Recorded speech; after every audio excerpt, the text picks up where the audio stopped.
So my name is Samantha Kindheart, and I'm with the Language of Orgasm. So the Language of Orgasm, it focuses on, now off to the right to the edge. Okay, how about now? Can you give me a yes?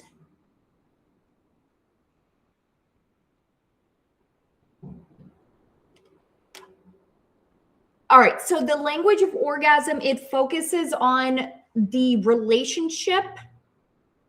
So that's 3 circles here. You've got yourself, you've got the other person, and then you have the relationship, okay?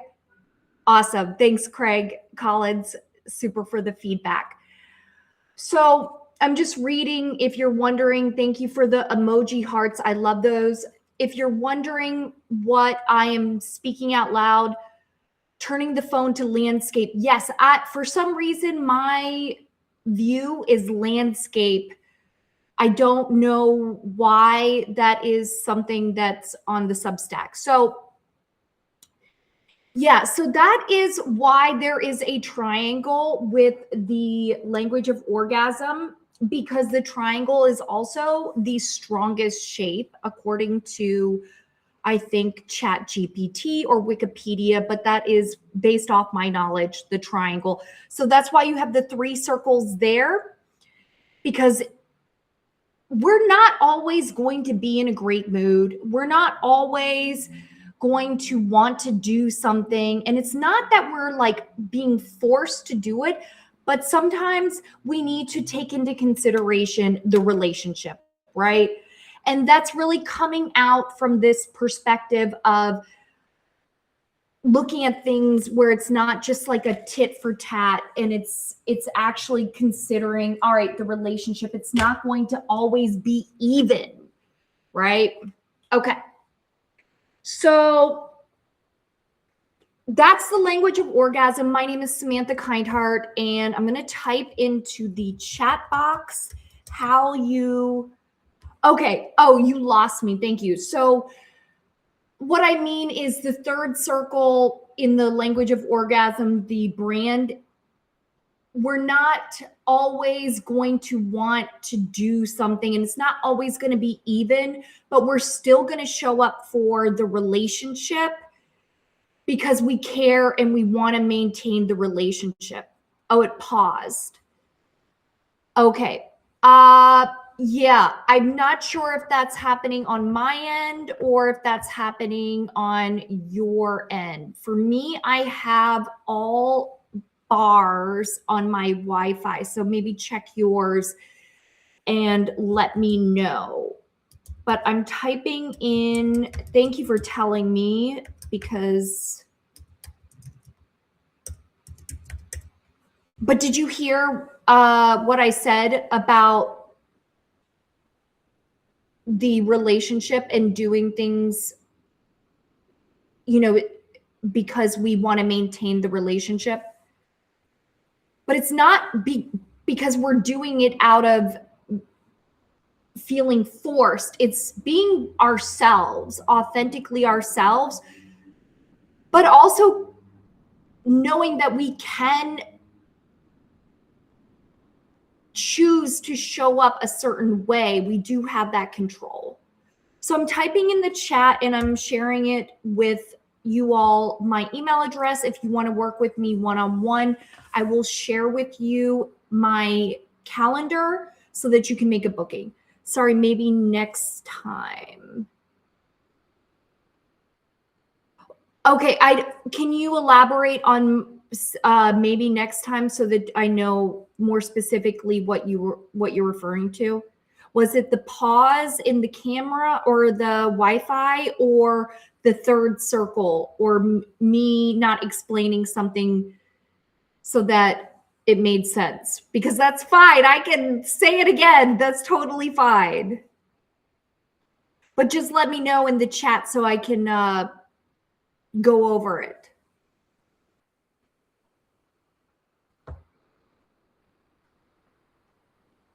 As being as specific as you possibly can, that will help me identify what I need to speak more clearly about. So that is very much welcomed. Okay. So tonight, but feel free if I'm moved forward, feel free to type in to the chat more details so that I can go back and talk about that. If I've moved on, I will go back and speak to that specifically. Oh, you're back. Okay, so I think it was on your connection. Okay, awesome. I'm glad that you're back though. You are back. Super. All right, so tonight we're talking about limerence. Limerence. Can you all see that? Okay. So why am I talking about limerence? It's because it actually shows up quite a bit in a lot of people's lives, believe it or not.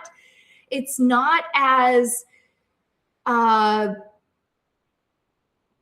uncommon as some people may think. It actually is pretty common for a lot of people to experience in their life at some point. So keep that in mind. It's not like you're broken or that you have that something huge happening, but it does mean that something needs to be addressed. So what is limerence? So let's define that. So limerence. So what is it exactly? I'm going to give you the definition. It's a psychologist, Dorothy Tenove, I may be mispronouncing that, coined the term in 1979. I'm getting technical here with this. So to describe an involuntary state of obsessive romantic fixation directed at a specific person.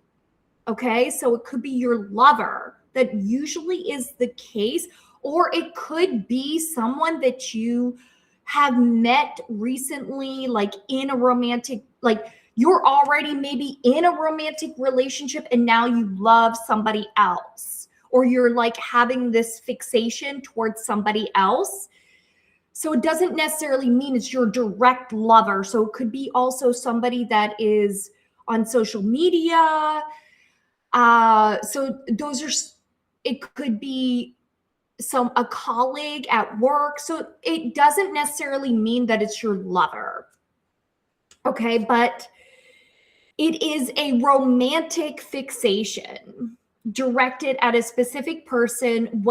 And so what Dorothy is calling that, she's calling it limerent object, or LO.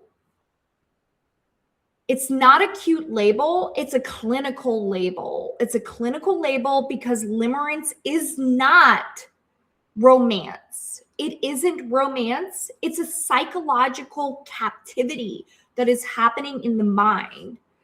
So the distinction that changes everything in limerence moves. So love moves towards someone, right? So love, the bond grows, the connection becomes more meaningful, it stabilizes, and there's alignment. Limerence moves towards a feeling. Okay, so the LO isn't a person you're connecting with. They're delivering a system for a neurochemical hit. It's about uncertainty, about whether there's reciprocation, and it creates a lot of dopamine in the brain, basically, too. So limerence doesn't need the other person also to participate. It only needs to be ambiguity in this. There's confusion. The less you know where you stand with this person, the harder your brain clings. So sometimes it could also be like a lover that you had that was like a one-night stand or something like that. There's a lot of different scenarios that I'm going to give you, but one could be like, I've had stories where someone had a lover and it was a one-night stand, and the person felt like they could have a life with this one night stand, and they were so fixated and obsessively thinking about their one night stand, this one night stand as being like maybe their husband, but there was no exchange that ever transpired for this person to ever have them be a husband in their life. So it was this constant thinking of, is this person going to be my husband? So there was no closure. There is no closure. There's confusion. There's ambiguity. There's a lot of uncertainty that is happening when it comes to limerence. Okay. And that is creating a lot of thoughts in the mind and a lot of obsessive thinking. So limerence is very similar to obsessive compulsive disorder, OCD, and substance addiction. It's intrusive thoughts. It's compulsive checking. There's mood swings. There's a hinge entirely on whether like maybe somebody liked an Instagram story. So it's basically the brain caught in a reward loop, this loop that keeps on going as if it's a slot machine. So there's this inconsistency with reinforcement that is happening as well to create these thoughts that are obsessively happening in the brain. So it's the same. Hello, the Dominance Academy. Thank you so much for joining. We're doing limerence today. So the brain is being flooded with dopamine, not because that this limerent object, this person that we become fixated on is extraordinary. That isn't necessarily the case, but it's because there's uncertainty that is triggering the brain's reward center, okay? And there is this ambiguity that is happening, creating lots of thoughts. Super similar as if you're at a slot machine and you're pulling a lever, okay? Because you're getting an intermittent reinforcement somehow from this other person in some way in your brain. There might be silence.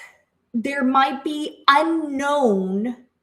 Happy to be here to listen. Thank you for also listening. I very much appreciate that. Please type into the chat, and thank you for saying that.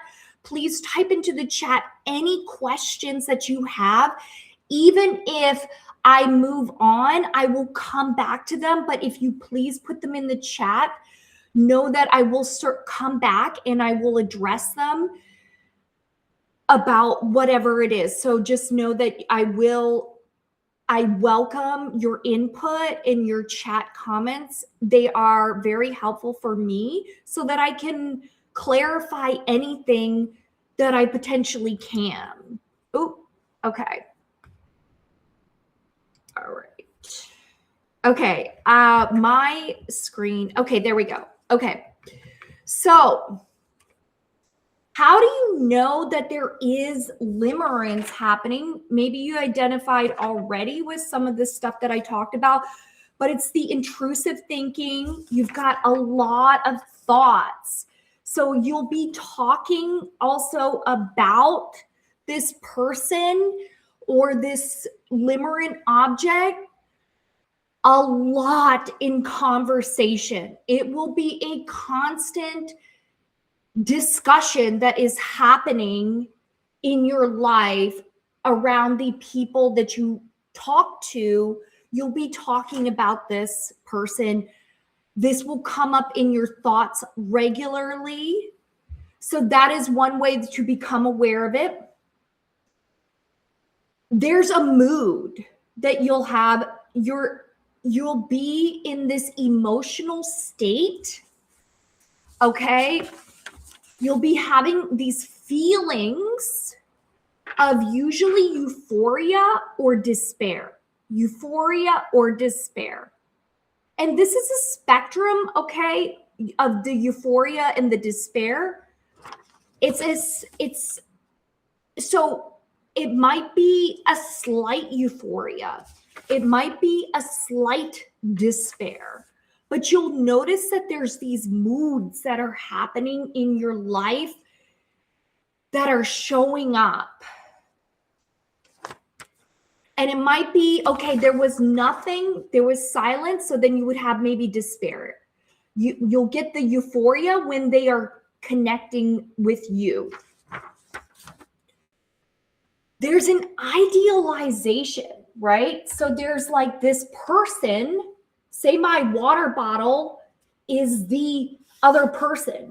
They are on a pedestal out here. Okay, they're out here on a pedestal in life. And you're putting yourself down below them. Okay? And it's not in like a power consent dynamic. It's viewing this other person as having something that you potentially can't get or can't have. This other person is giving you something, and there's a belief. Hello, Craig W. Thank you for joining. We're doing Limerence today with the Language of Orgasm. So there is an idealization and a fantasy that is happening in the mind about this person. And it might be the same gender. It might be someone that we barely know. It could be a coach. It could be an authority figure. It could be a lover that we never got closure. It could be a lot of things that really there's a lack of closure. There's this ambiguity happening. There's also a fear of rejection that is happening. So there's a fear of being rejected and being terrified about it. And you cannot stop seeking also their attention. That can also, like, you're wanting their attention. And those are some signs of the signatures of limerence. The physical sensations in the body, there's a chest aching, a stomach will drop.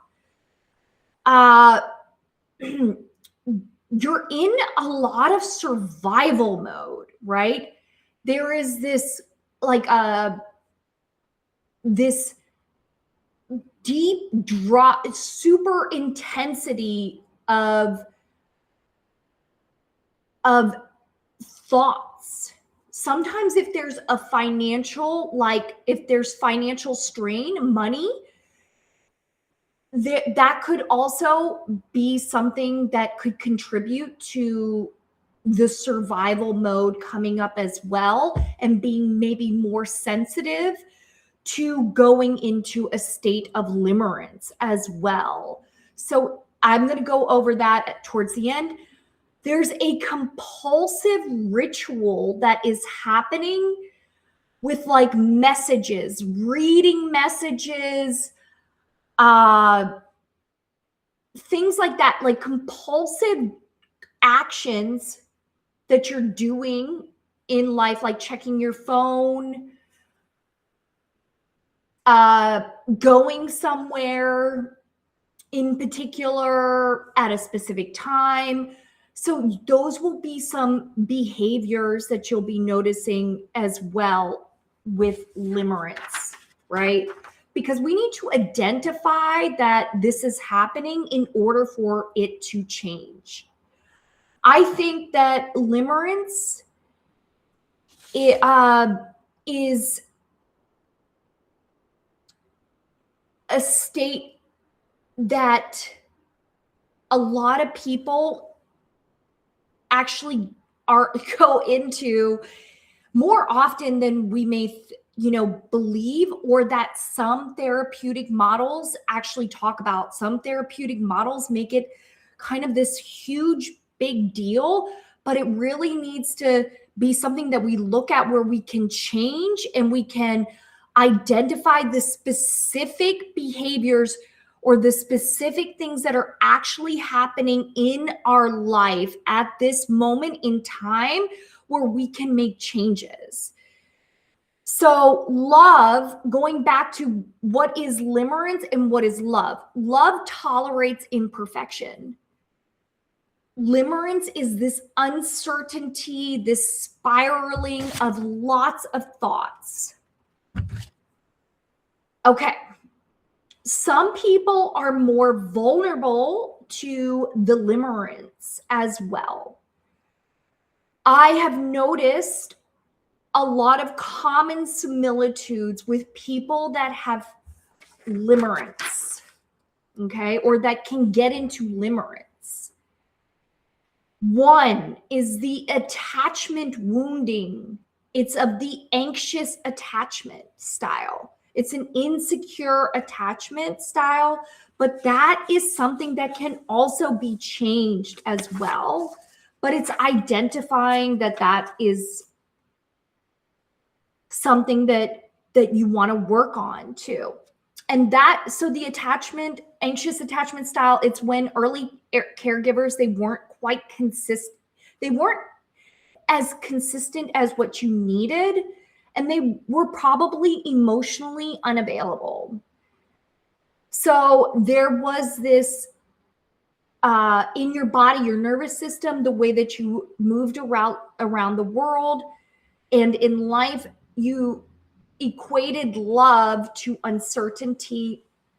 So these are possibilities. There's lots of different possibilities that can show up with limerence, lots of stories. Again, but I'm giving you some information to become aware of the limerence when it's happening. Because at the end of the day, I believe that a lot of people want to just have a fulfilling life. And being in a state of limerence, there is some needs that need to be addressed to have this fulfilling life, okay? So there can be low self-worth also operating beneath the surface.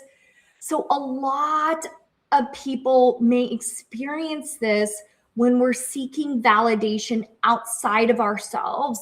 And that means we are, for what I've seen for a lot of people, is they are identifying, or they aren't fitting into society's box of who they are, and they're ashamed of it in a certain way because they haven't accepted really who they are as like a person, or they haven't identified with some of who they are as a person. And they're getting their validation from others, if that makes sense. So they're getting validation from other people, which is getting them into this loop with the limerence, because someone else is validating them, but it's really because they're not fully accepting who they are, because they think that they're not fitting into society's box or the image that they see of themselves. And it's triggering them. So they're constantly looking to get their validation from outside. All right. So then there can be times in our life where we are more vulnerable too. So that can also be where the limerence will show up if we're in a vulnerable state in our life through transitions, emotional voids, major life changes. There can be loneliness or stress as well. So these can be times in our life where there might be some limerence that will show up if we're in these vulnerable periods. And limerence can take root in those times, and it can really destabilize us. Also, midlife can also be another time when limerence can occur. So, all right. I'm going to read a quote, some off my page here. It's, I know I'm smart enough to see what I'm doing, and I know he's not even that great, but my body doesn't care what my brain knows. It's like the rational part of me is watching through a glass while the rest of me burns. That is what limerence sounds like.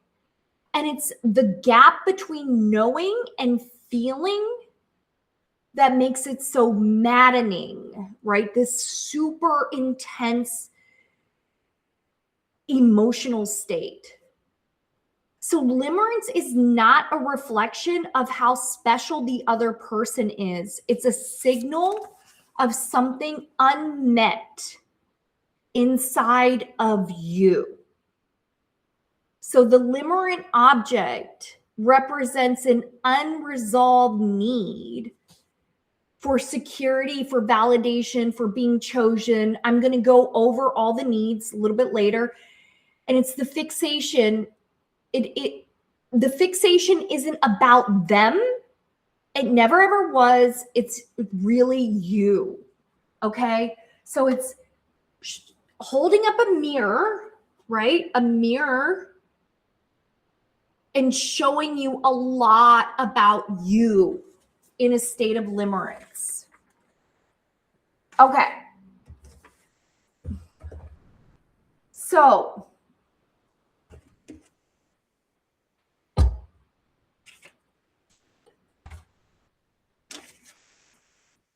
this is a big one. It's really accepting. You got to accept that this is happening. So you become aware of it and you accept it. When you accept it, then you can make the changes, right? It's becoming aware this is happening in my life, and then accepting it, and then you can change it. So I have been in states of limerence. For me, I was dating a man.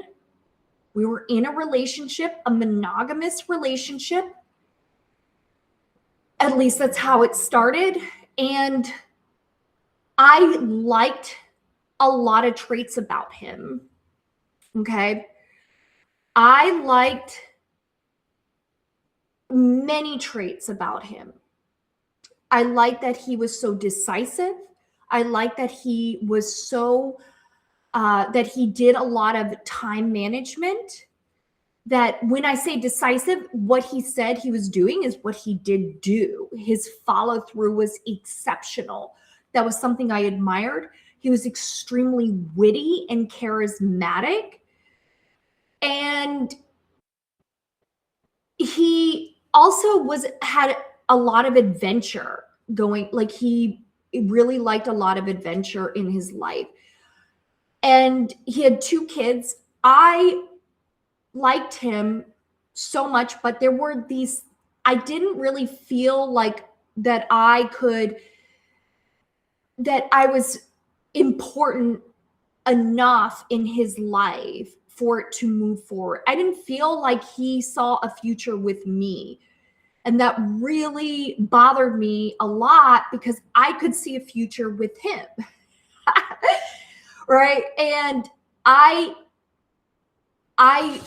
going into these thoughts, you know, he also had 2 kids. So it gave me a lot of fulfillment in my life of being a mother. I felt recognized of being a mother. Hello, James Kuzak. Thank you so much for joining. We're doing limerence today. So I saw this future. So it was a fantasy going into the thoughts. I had a fantasy of me with this man, my ex. We'll call him Bob for the sake of the story. That's not his name. But there were so many traits that I saw that I really liked about him. His decisiveness, that was fantastic. I was also decisive, but I didn't recognize it in myself. He planned exceptionally well. I had a lot of fun with him as well and with his kids, but I didn't get a lot of clarity when I was with him of really this future with us. It was very uncertain to me from my standpoint of our relationship. There was a lot of ambiguity and uncertainty as far as what I thought was happening. There wasn't clarity. And I also knew that a lot of the way that he treated me was intentional as well, that there was this power dynamic that didn't create the love that I was seeking. It wasn't unrequited love, right? It was an imbalance. I had a fantasy going on in my mind regularly. There was a lot of thoughts of me with this Bob man and his two kids, where I saw myself in a house, the mother, like I saw the house, I saw the front yard, I had all these thoughts in my mind of how my life was going to be with this Bob man, but it wasn't actually ever addressed. And I was never, ever given the certainty. I was actually given basically, this is not going to work for him, right? He didn't see the future with me. But in my mind, I was like, this is working out. This is a great relationship. So I went into a state of limerence for a long time, over a year, maybe longer, obsessively thinking about this man.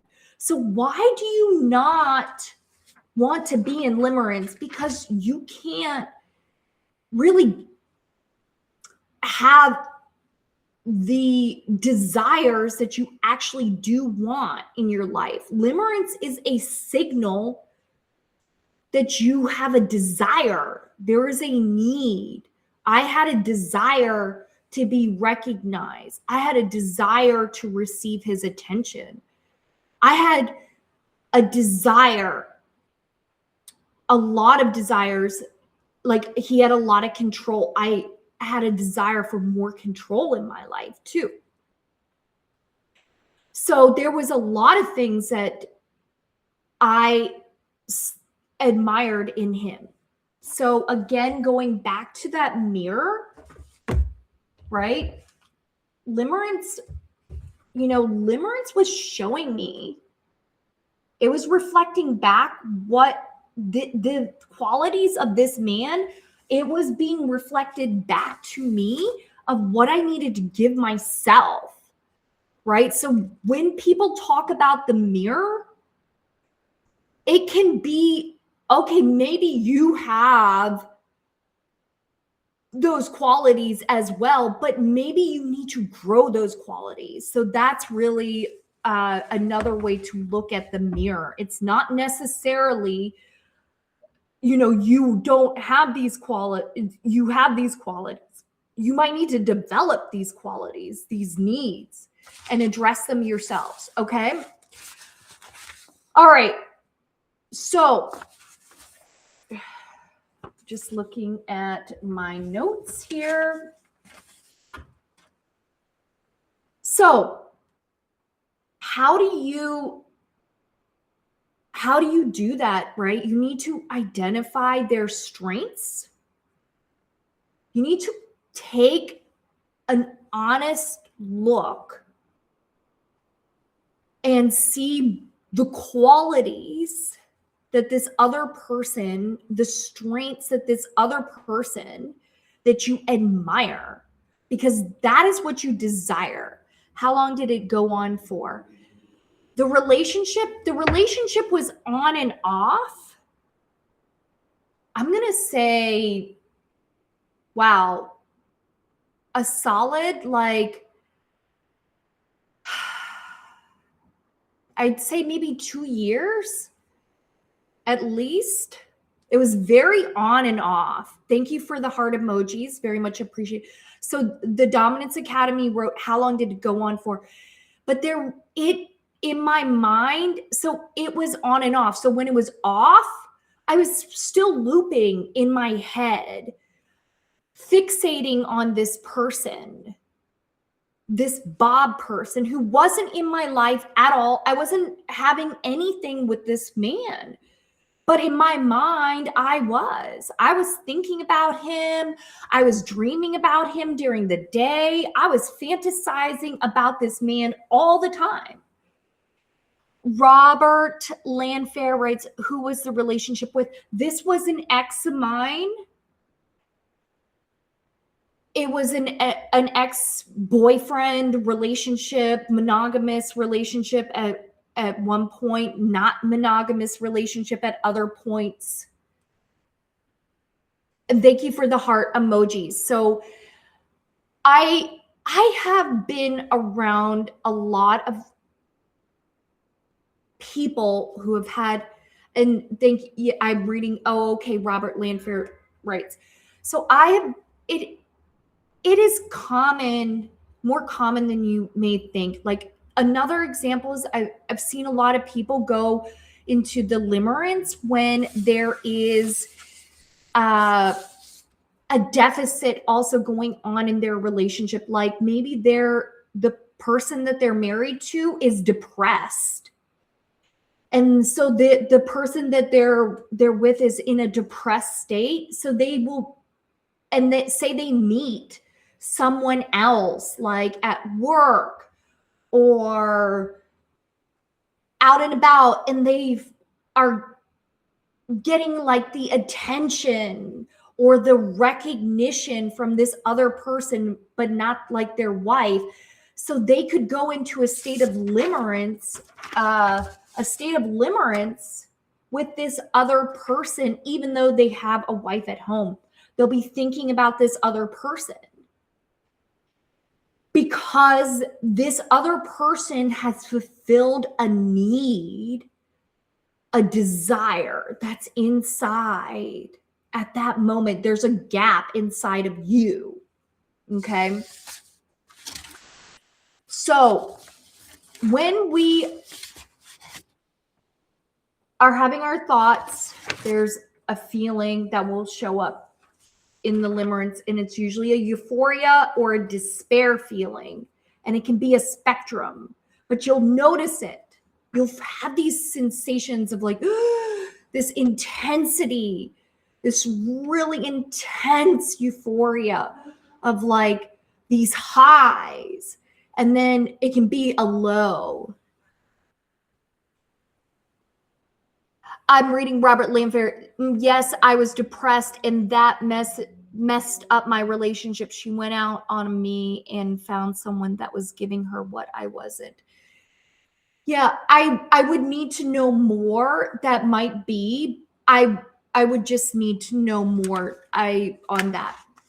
So the feelings, and then that creates the actions, the behaviors, and what's showing up in the body. Okay. So when you take that mirror, right, you're looking at the mirror, right? This metaphor is commonly used You need to see what this person that you have these obsessive thoughts about has. What traits, what qualities, what do you admire about them? What are they giving you that you need to give yourself or get met outside of yourself or give yourself in a certain way? You need to give it yourself. Hello, the dude abides. Thank you for joining. We're doing limerence today. Limerence. Okay. So here is how you do this. And also, if any of these things have made you aware that potentially you're in limerence, I recommend that you work with a mental health provider. It will help you dramatically decrease the amount of time in limerence when you work with a mental health provider around the thoughts, right? The thoughts, because that is what's happening. It's in a fantasy land, your mind, because there is a disconnect between your mind, what's happening in your mind, and reality.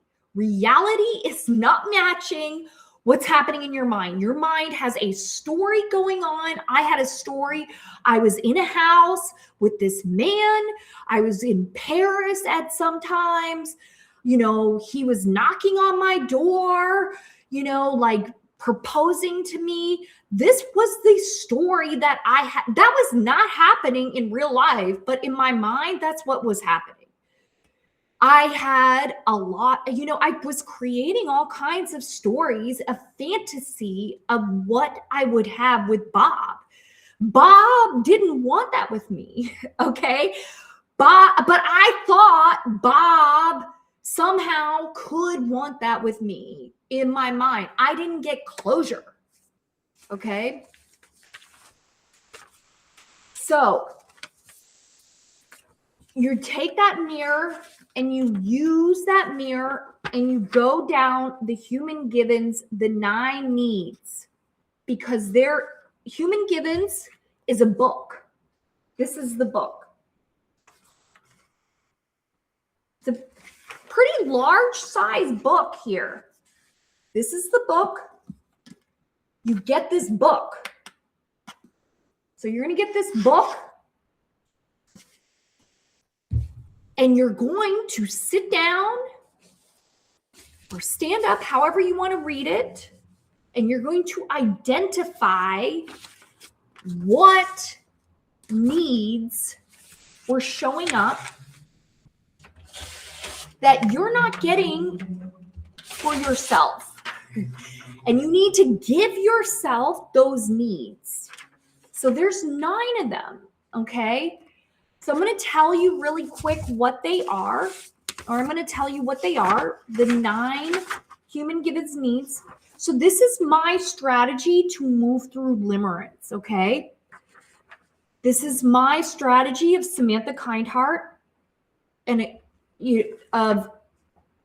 with the Language of Orgasm. It's the erotic sex school. And I just want to also highlight the reason why I'm talking about limerence. This gets in the way of your sex.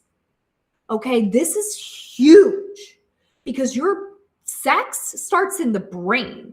And if your brain is obsessively thinking about someone else or like something else that's running around in your thoughts, it's taking over your sex life, or it could be. So 1 is security. Going into the Human Givens, it's the emotional, think of it. Hello, Kenneth, Michael, Reka. Thank you for joining. I am doing limerence today. Okay, so the Human Givens needs, it's the security that's feeling safe in your environment, in your body. Then there's attention. And that's giving and receiving it. So both giving and receiving. So they might be giving you some attention,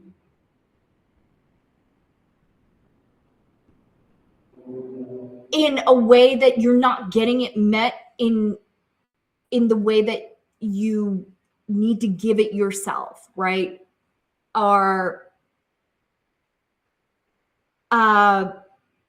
that's a possibility. I'm just throwing that out there. There's autonomy and control, and that's a sense of agency over your own life.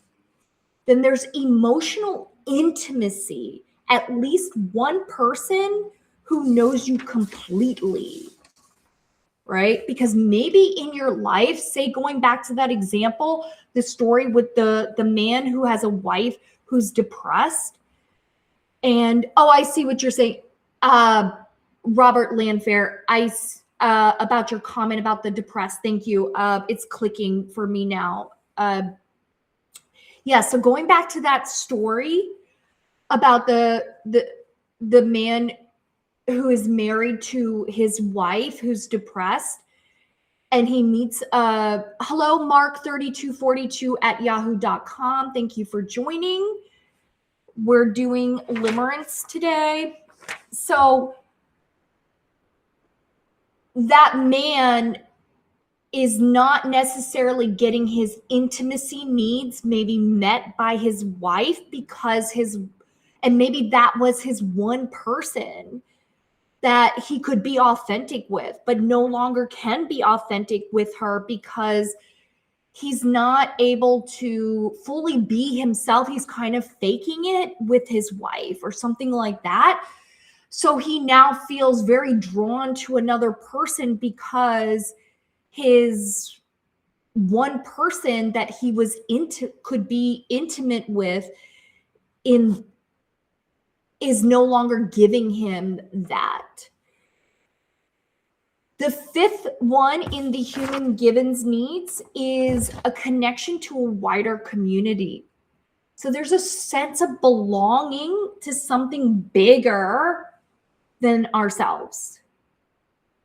So volunteer can be a great solution, by the way, for that privacy, the need for privacy, space to reflect and process. Status, being valued with your social group. Competence and achievement, knowing you can handle what life throws at you. So feeling competent.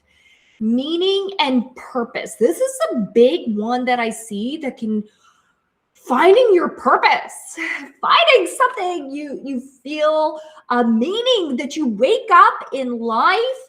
This can really help a lot of things, that purpose. A reason to get out of bed and goes beyond survival, okay? So think of these 9 things as your nutrition requirements. So like your protein, your carbs, your fat, right? Those 3 things of nutrition. Those are your nutrients that you really need to have. Plus, the other little nutrients that are also needed, like iodine and iron, your vitamins, if you think about it. So those are your 9 needs. So you identify which one, it could be a bunch, and that's fine.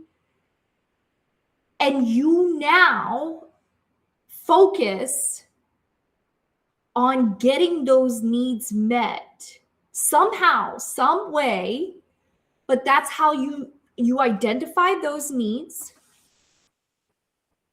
that your limerent object was giving you, and now you need to give it yourself, okay? That limerent object is just a symbol of what you need to give yourself. Okay. It is you listening to what this obsession is really saying.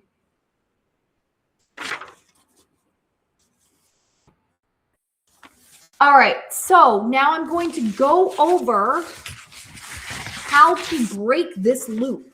So you've gone in, you've now figured out, the needs. You've identified what these people are doing. Also, the other thing with my love partner, Bob, he was arrogant. I noticed that the people that I really were very strongly attracted to, they were arrogant. They were really arrogant. So I worked on being like embodying some more arrogance in me, actually. Like, I don't, like to step more into that of like owning it at the level that felt appropriate for me.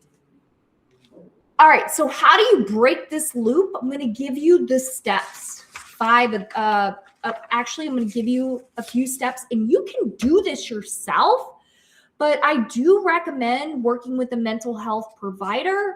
I do coaching, and I use hypnosis, conversational style hypnosis. It's just advanced communication, and that's how I work. So how to break the loop, all right? If you want to do this on your own, because you can do this on your own. One, you're going to name it. By naming it, you're going to diffuse it. You take its power away by naming it. So it's the single most powerful first step that you're going to take. Simply knowing what limerence is, the moment you label the experience, that's becoming aware. Oh my God, limerence. The moment you label the experience, you create cognitive distance from it between you and the obsession, right?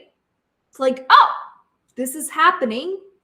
It's like if someone who has an addiction, they're like, oh, I drink. There's an addiction here. They are now identifying that they have the addiction. That's huge. That's power right there.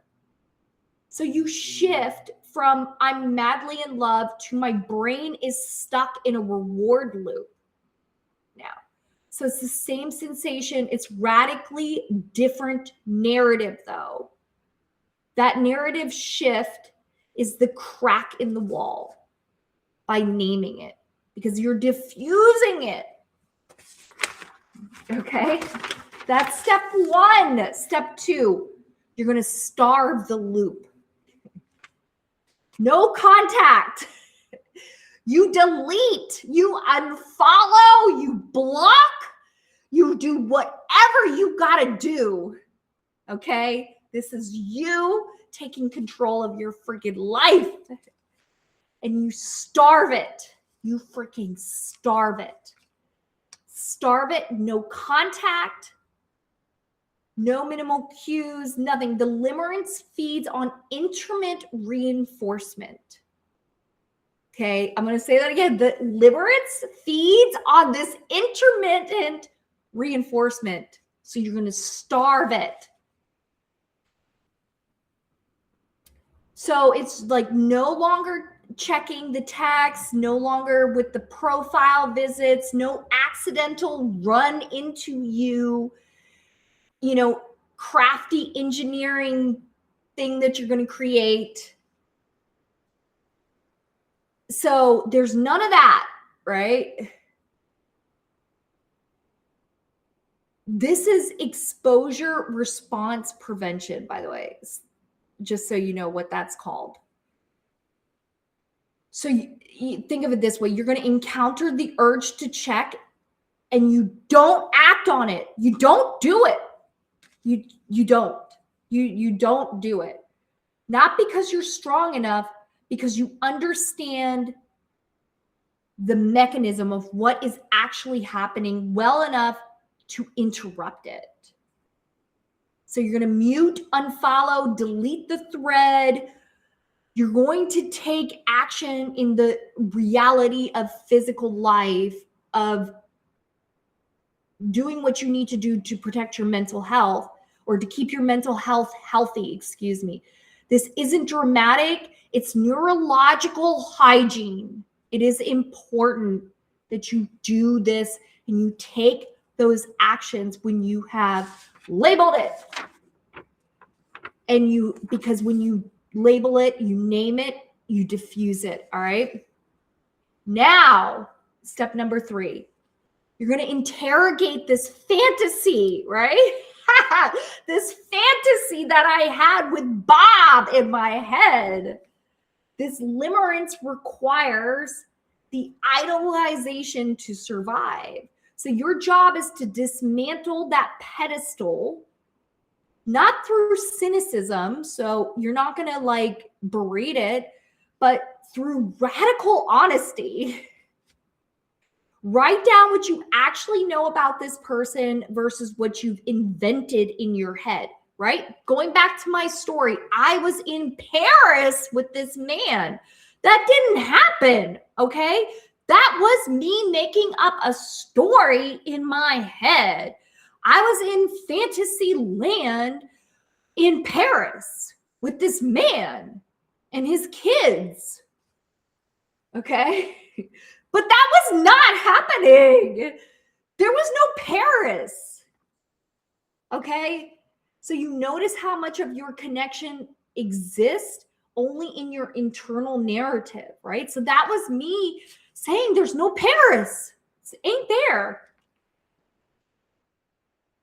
And you ask yourself, am I in love with this person, or I'm in love with the version of the person that my unmet needs constructed? I was in love with this concept of Bob. I was in love with it. It was so delicious. But that was not real. What was real was nothing with Bob. Bob didn't like me. He didn't like a life with me, okay? It was unrequited love. All right? All right, so you're going to follow your step 4. You're going to follow the thread back to the wound. Okay, we're going to call it a wound. This is the real work, okay? This is good work, by the way. In my opinion, I think this is great work. Limerence is communicating something. It's communicating something really. You need to listen. Limerence is communicating something, so you need to listen. I think you do. It's trying to meet a need through a maladaptive loop, a thought loop. And it's usually the need itself, it almost always related to an attachment history in your childhood. That is what I've also noticed. Anyone that's, a lot of people go in a state of limerence. It's not always the case though. So just, I want to clarify with that, but it's usually because there's an attachment wound of being anxiously attached, which I had, and which I also have noticed in a lot of people that I have worked with about this anxious attachment, that it has created this limerence, right, in this other person. All right, so what does the limerent object represent that you're not giving yourself? Going back to that human givens, you're using the human givens to identify, that's that book. You're going to identify which need you were getting, okay? That's the desire. Going back to the desire, the needs and desires, same word interchangeably.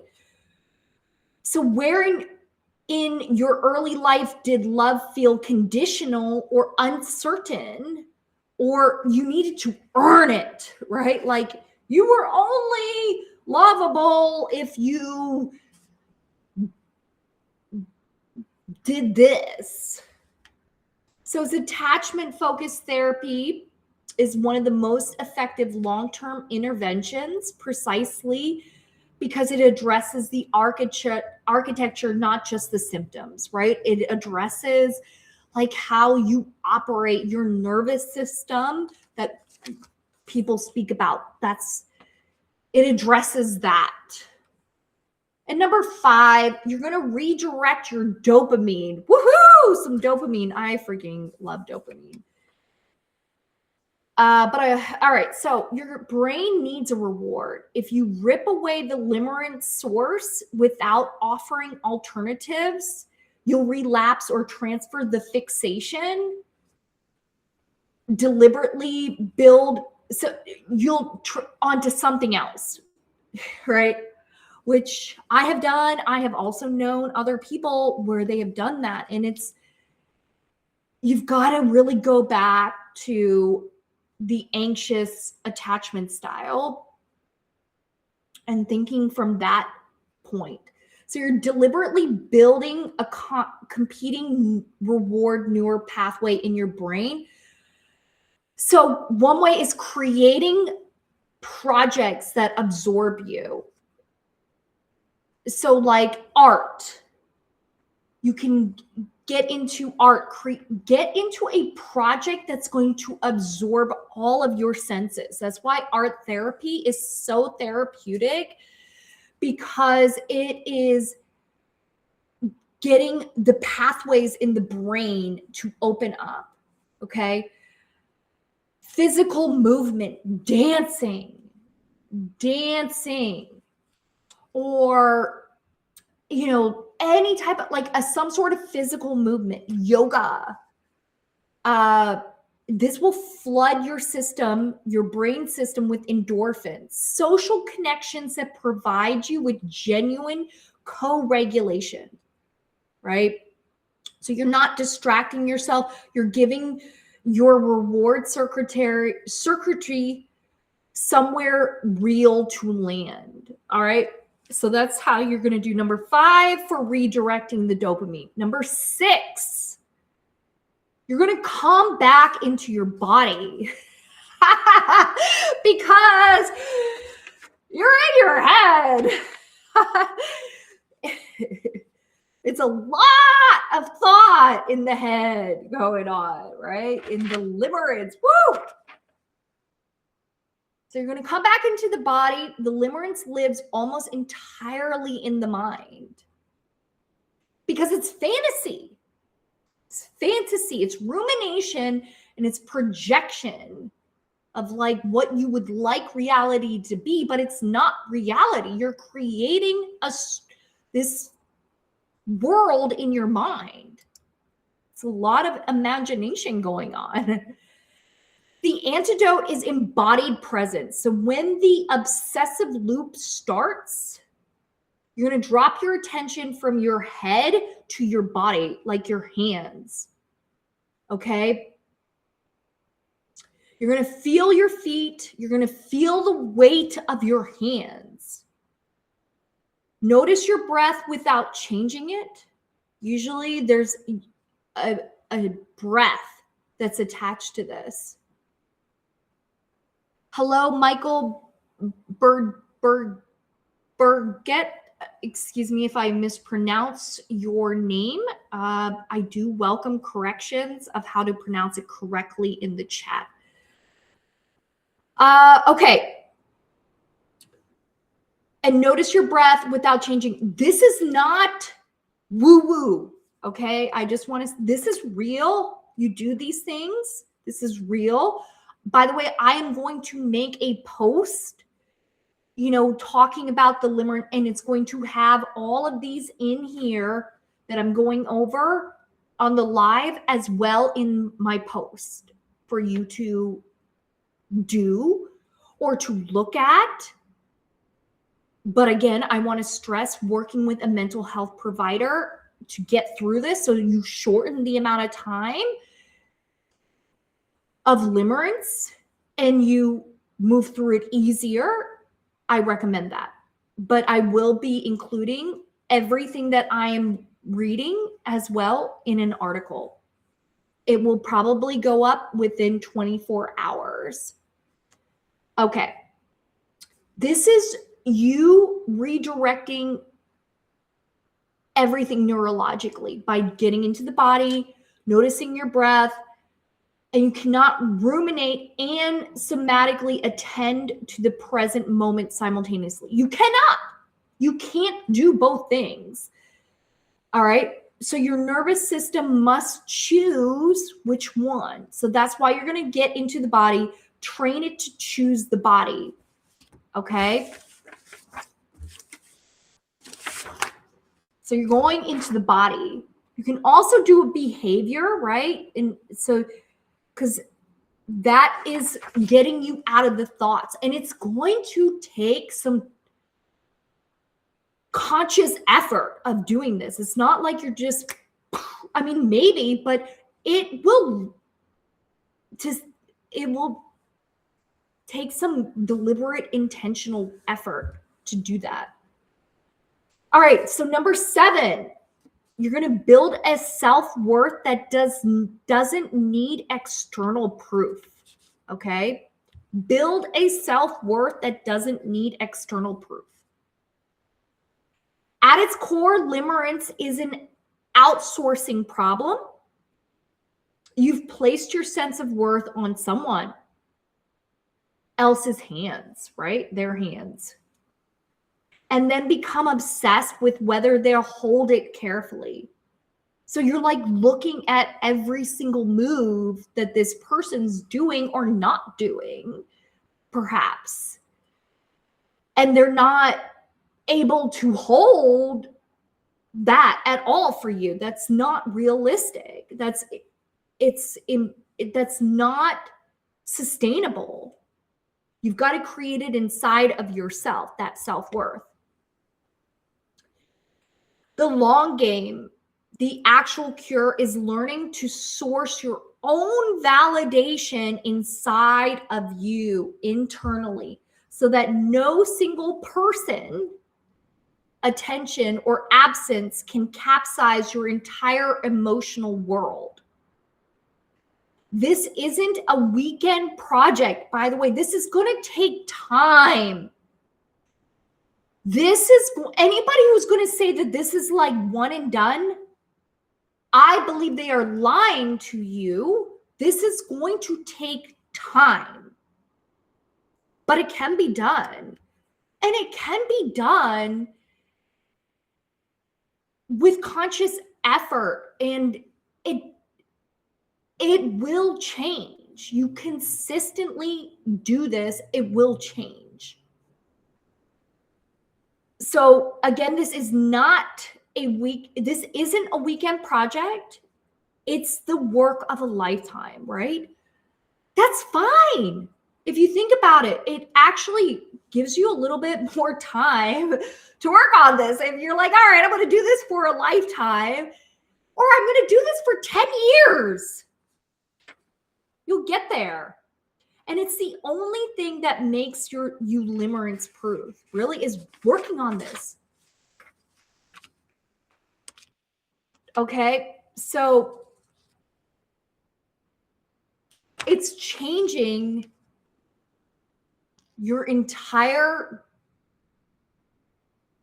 image of you, of what you need in your life.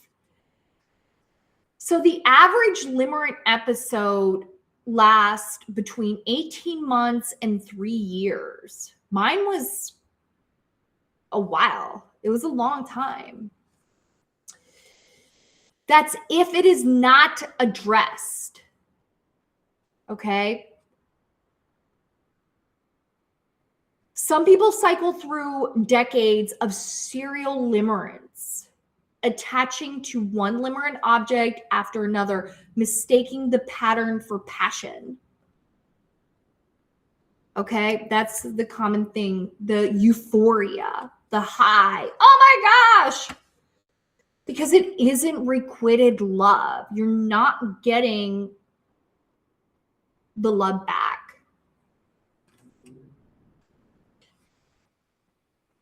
All right, so how I work mentally is also creating the ending, the closure in the mind of it being miserable with that person. that is one way that I will do the mental rehearsal, is creating the closure in the mind where it is devastating. Like it's a closure, an end that you wouldn't like, right? Like, so for example, with me, with Bob, it would be unbelievably miserable every single day of like crying, of just never ever having any connection with this man. So I created that story in my mind over and over again with Bob, over and over and again, of it being absolutely miserable, absolutely terrible with this Bob man, of like having no food, and just, I would have that mental rehearsal on a regular basis in my mind, because I was now associating myself into a bad experience. And I didn't want that. So it got me a lot of closure. I kept doing that in my mind.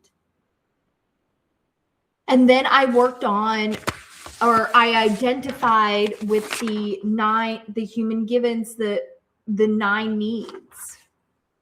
Okay. So this can happen a lot. This can happen, what I've noticed, in where there is a imbalance, or there has been like some sort of cheating that has occurred in a marriage. There has been a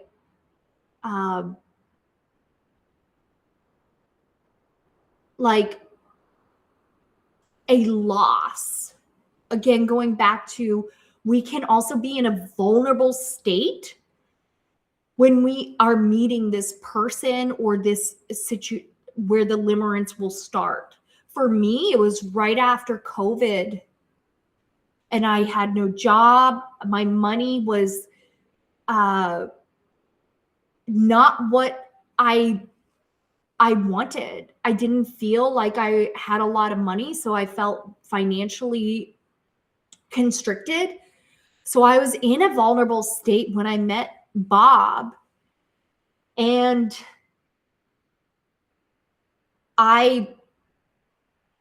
that's how the limerence started. So it can also be when we're in a vulnerable state, where we could have this limerence, where we're having this obsession. Also, there can be people that get into the limerence when it's also just somebody like a singer or somebody on social media. It doesn't necessarily have to be somebody in real life that we like know. Yes. Okay. So, things to think about: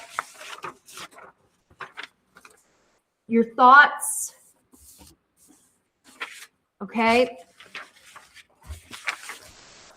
Then you got your feelings and actions. So how do you make the change?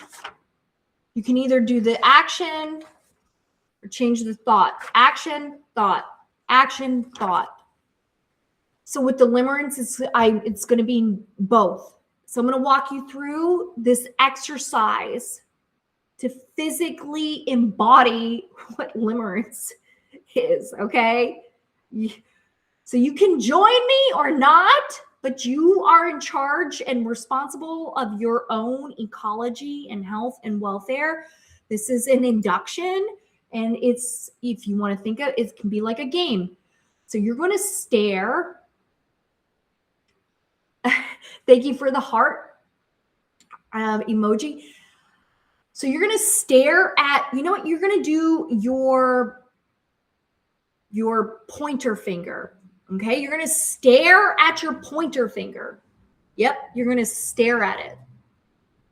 Stare at that pointer finger. I mean, like, really stare at it. So I see my red nail. I see what's all around, and that's on my peripheral vision. And I'm now feel what your pointer finger feels like. I'm feeling some tingles, like I'm feeling my muscles like to lengthen my finger because it's erect, right? I'm hearing the sound of my computer that is going on. So you're going to visually see your finger, look at the colors. You're going to look at the space that's all around that pointer finger. You're going to feel that pointer finger. Feel the muscles lengthen in your pointer finger as you keep your pointer finger straight up, right? So feel that in your pointer finger. Feel whatever you feel. I feel it also in the back of my pointer finger, on my knuckles, as you can see my vein here, right? You're going to hear what you hear around you. I hear the sound of that computer screen. I hear the sound of the street behind me. So whatever is in your environment, and smell. I was cooking today, so I smell actually I burned some food. So I smell burnt food. I smell some chicken. All right, so now you're going, so plant a seed of what this is. So now take your pointer finger and bring it to your nose and stare at your pointer finger at your nose. I know it's so weird, but look down at your pointer finger and stare at, now see what you see. I can barely see. I see like barely anything. I can't see my pointer finger at all. And then smell and then feel what you feel and then hear what you hear. It's like I still hear, but I can't see anything, right? I cannot see my pointer finger like at all. It's not there. Like it's out of my vision. I can still smell things, but my pointer finger is out of my vision. Okay. Now take your pointer finger away from your nose. So those were two totally different experiences. One, your pointer finger is out and you can see at all of it. The other one, it's on your nose and I couldn't see anything. That is limerence. When you have your pointer finger on your nose, that's limerence. You cannot see your pointer finger. The reality is distorted. It's this mismatch that is happening, okay? And you're not fully aware of what is going on. When you have your pointer finger out away from you and you're staring at it, you can see everything. It's clear. You can see your pointer finger. There's a lot of clarity there. But when you are in the limerence and the finger is on your nose, that's the limerence, it's not, okay? There's a big difference. That is a huge difference. It's not the same thing at all. They are completely different experiences that are happening. So in limerence, it's that obsessive thinking of another person. Because of the gap, there isn't closure. There is ambiguity around this person. Or it is a relationship where it isn't reinforced, right? There's like the reinforcement isn't there. It is a reinforcement that is not consistent, okay? All right, so any questions about limerence? Or anything that you want to share? You can type it in the chat. If you've had limerence before, it's pretty common. I know some people, they say that it's not. But as more people are talking about it and bringing it out into awareness of consciousness, it's much more common than a lot of people may think, and it can be fixed. A lot of times it is simply just identifying the 9 needs, okay? The other thing is going through those steps. Depending on what's happening, those steps are really important. And then the mental rehearsal of having the closure that is something that you don't want, right? That is how I work. So if there's no comments, which is fine, I want to end with a question.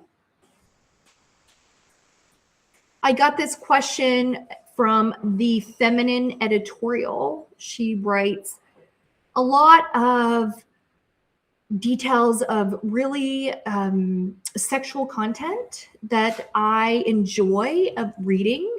They express a lot of emotions and thoughts of what a lot of women want sexually. I do encourage tapping into or connecting with her Substack and subscribe, and that is the Feminine editorial. So I got this question. I really liked it from her, and that is, what doesn't, this is not related to limerence, but it's a question. I want to end with a question.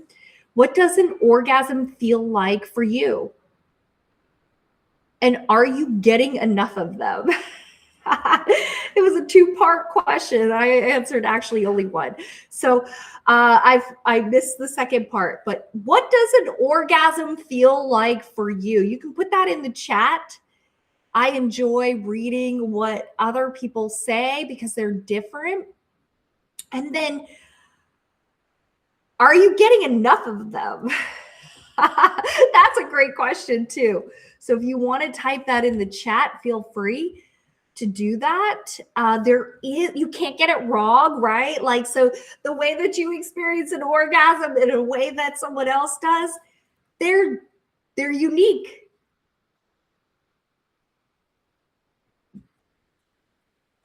You can't mess it up, by the way. Like, can't go wrong. I know that's what,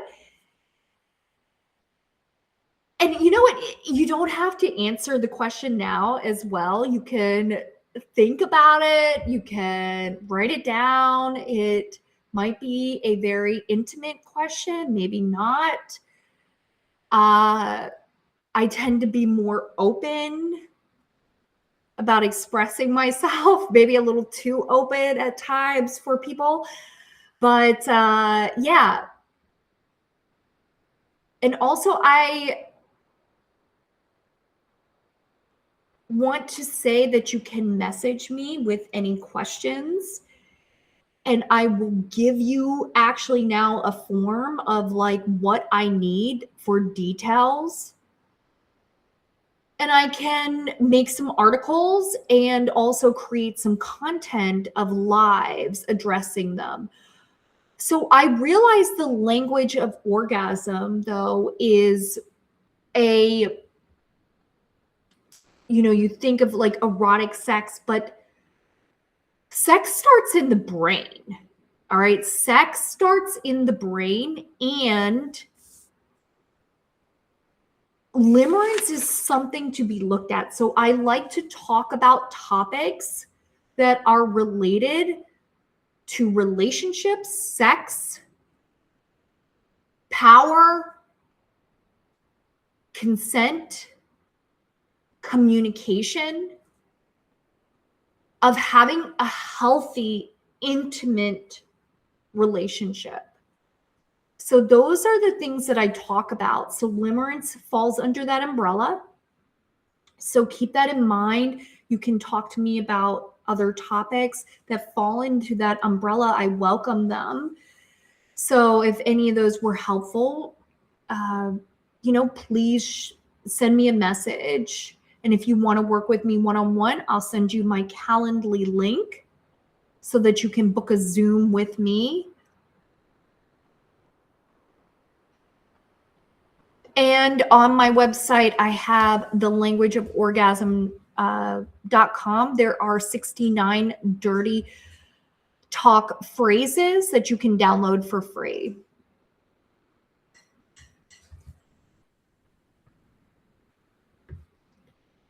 So that was limerence, and I will put that article out so that you can take a look at that and go through the 7 steps. But I've given you a way to look at limerence in a different perspective. It's something that some people may experience more than others.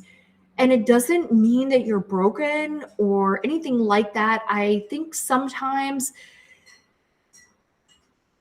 there can be this misconception that somehow we're broken if we're experiencing this. It does not mean that. It means that there's just some things that to develop inside as a person, which we just need to work on and change. But it's choosing to make that change for yourself, which is very powerful as well. It's giving yourself a much healthier, fulfilling life.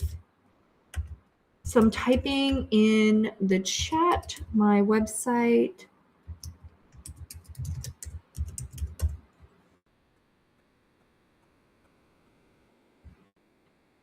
And again, you can send me topics that you want me to talk about specifically. And I do appreciate the share. I hope I clarified that, or I hope I understood that with the, when Robert Landfair wrote, yes, and thank you for saying that. When I was depressed and that messed up my relationship, she went out on me and found someone that was giving her what I wasn't.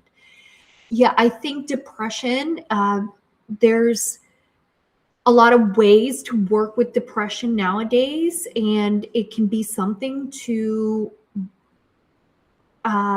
you have such great self-awareness, right, of that about yourself. And depression, there are strategies that can be developed. And there's also medicine as well that's out there, depending on your values or what you would like for yourself. There's a lot of options. So it's something that you're powerfully aware of. And that can be changed if you want to work on that. I don't know if that's still something that's happening in your life, but I do think that even just looking at the human givens, the 9 needs, that can give you a lot of clarity on maybe there's a need that needs to be met. Okay. Anything else? Any questions? Thank you for joining. It's so great to see you all. I hope I got all the names. Kendall B. Whitting, I don't think I said you. Thank you for joining and being here on the live. I do appreciate all the feedback and comments, and I hope that you can subscribe, or I'd like you to subscribe. Click the subscribe, and yeah. And I'm also going to be doing a live tomorrow with Ella Light. She's an erotic writer, and I'm really excited to interview her. Or just have a conversation. We're going to go with the flow, and I'm just very much looking forward to it, of bringing her on and having this live with Ella Light. So that is going to happen at 8 p.m. British time and 4 p.m. Eastern time. All right.